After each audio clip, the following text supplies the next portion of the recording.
C'était les titres. Madame, Monsieur, bonsoir et bienvenue pour le 20h sur la première. Tout d'abord, cette information pour démarrer ce journal. Deuxième jour du sommet États-Unis-Afrique.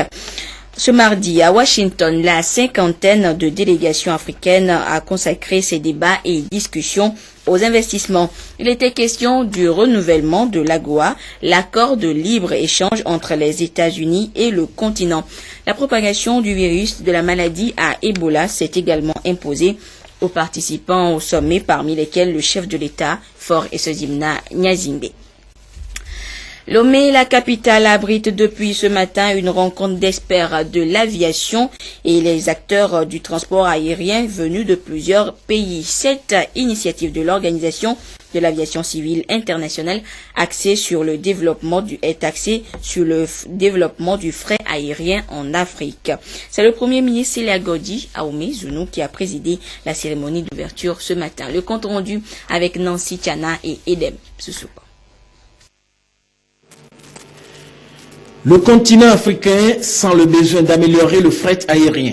C'est un véritable catalyseur dans la création de milliers d'emplois par an.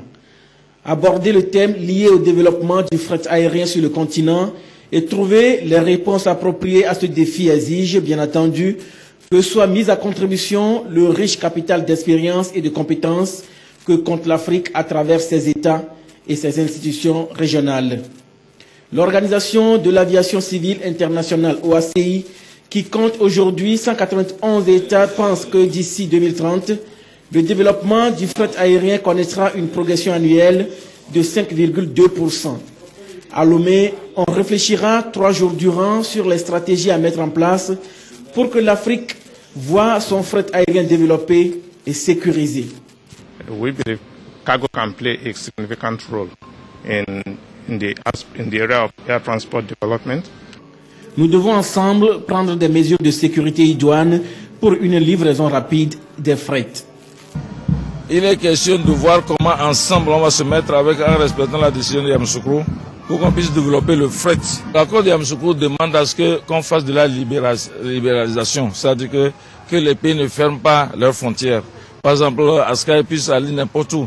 Il y a certains pays, parce que il faut absolument protéger la compagnie nationale, ils ne donnent pas tous les droits de trafic. C'est de permettre à ce que toute compagnie puisse aller librement dans les autres pays pour amener du fret. Et ne pas à n'importe quel prix. Il faut d'abord la sécurité, la sûreté du fret qu'on transporte. Libéraliser le secteur du fret aérien, rajeunir les flottes en Afrique et structurer la tasse du fret sont autant de défis à relever. À cela s'ajoute la formation du personnel.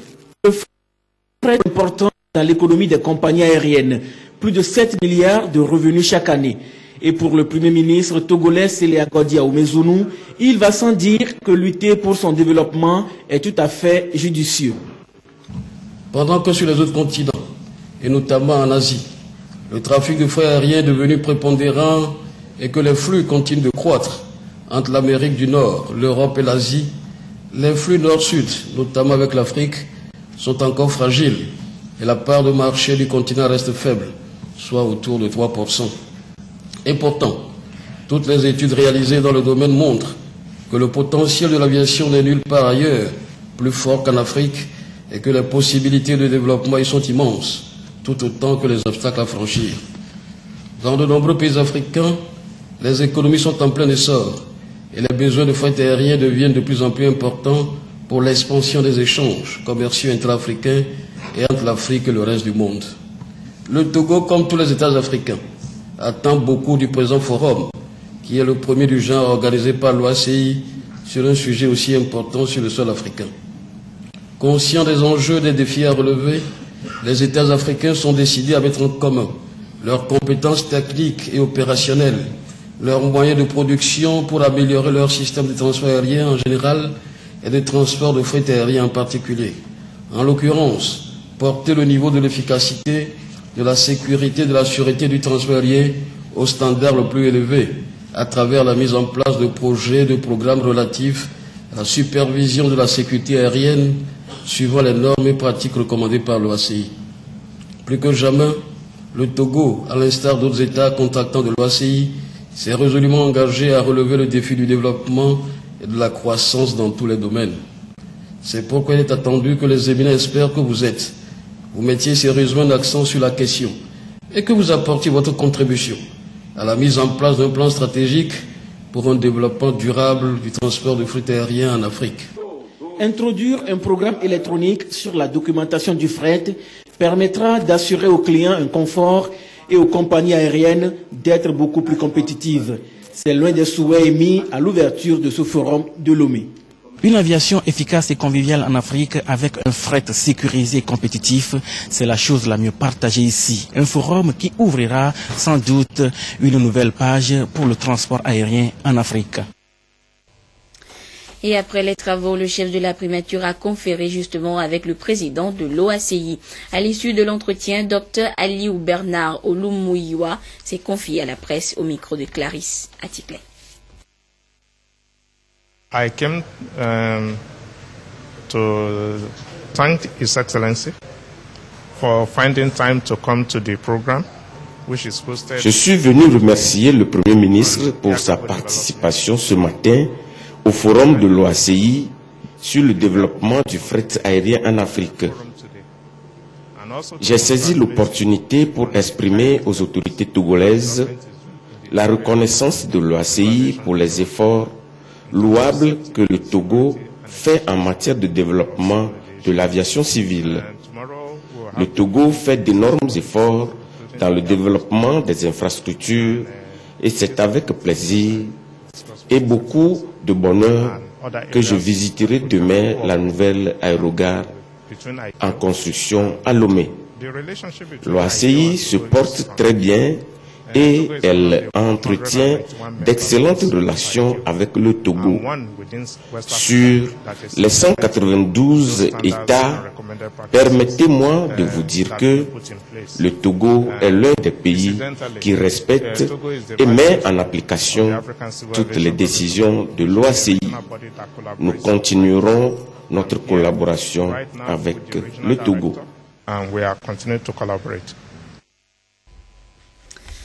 Une délégation du ministère des Affaires étrangères et de la Chambre de commerce et d'industrie du Togo a effectué en avril dernier une mission diplomatique à Singapour, Malaisie et en Espagne.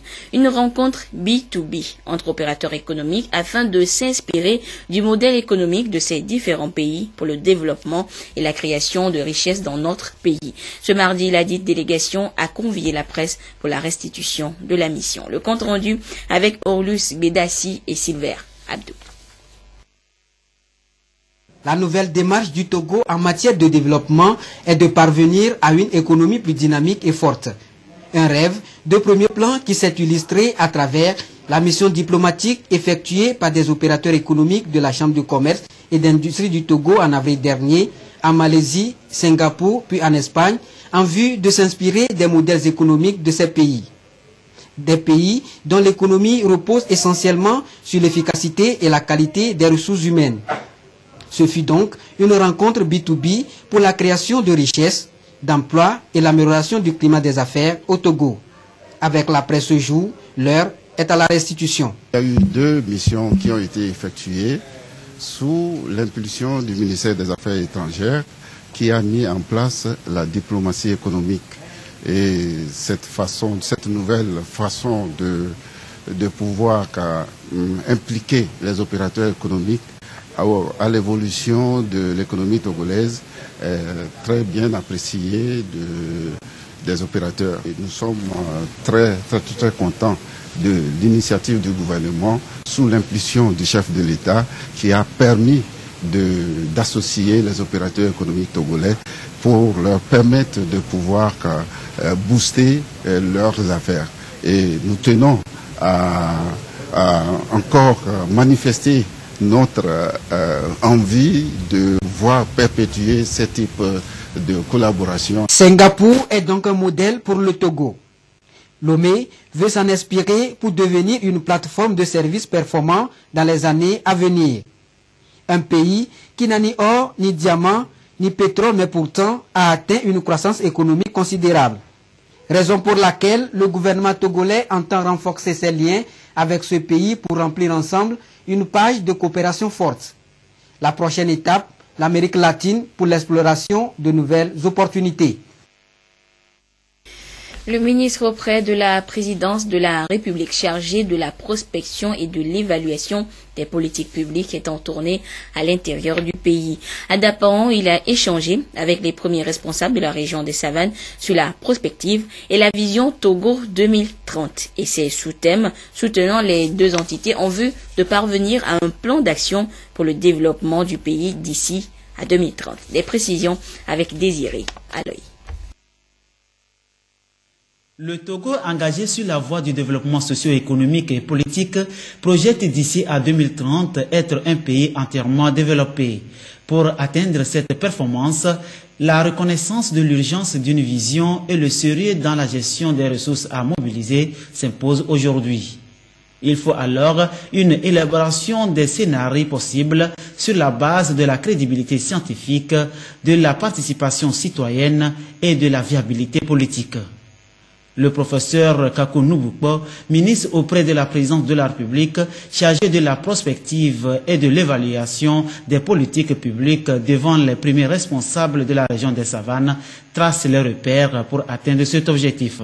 Comme vous le savez, nous avons dans le cadre du travail qui a déjà démarré depuis quelques mois, mis en place 4 groupes de travail sur le socio-culturel, sur la politique et la gouvernance, sur la démographie et le développement humain, et enfin sur l'économie et la technologie. Dans chacune de ces 4 thématiques, nous allons échanger avec les participants de sorte à pouvoir prendre en charge les préoccupations des populations des savanes. Mais nous ne nous contentons pas de ce séminaire. Nous allons démarrer une série d'enquêtes avec des groupes cibles afin d'affiner certaines perceptions qui auront été mises en évidence dans le cadre du présent séminaire. Une vision, pour qu'elle soit entièrement matérialisée, implique la contribution de tous les Togolais. Notre vision ne sera une vision partagée par tous les Togolais que si tous les Togolais participent à son élaboration. Et pour nous, la région des Savanes doit être la première région parce que c'est elle qui souffre le plus dans le cadre actuel du développement socio-économique de notre pays. Notre premier objectif, c'est que l'incidence de pauvreté diminue dans la région des Savanes. Les populations adhèrent à cette politique qui, à court et à long terme, assurera la croissance économique au Togo. Nous, en tant que préfet, nous allons voir nos chefs de canton et tous nos collaborateurs de l'administration pour que tout le monde puisse adhérer à cette idée, car il va de l'intérêt de notre préfecture, de notre région et du Togo. C'est en définitive des méthodes pour maîtriser raisonnablement le futur. Chaque Togolais doit écarter les incertitudes qui peuvent embrouiller la vision et partager les hypothèses sur lesquelles s'appuieront les politiques visant à construire l'avenir.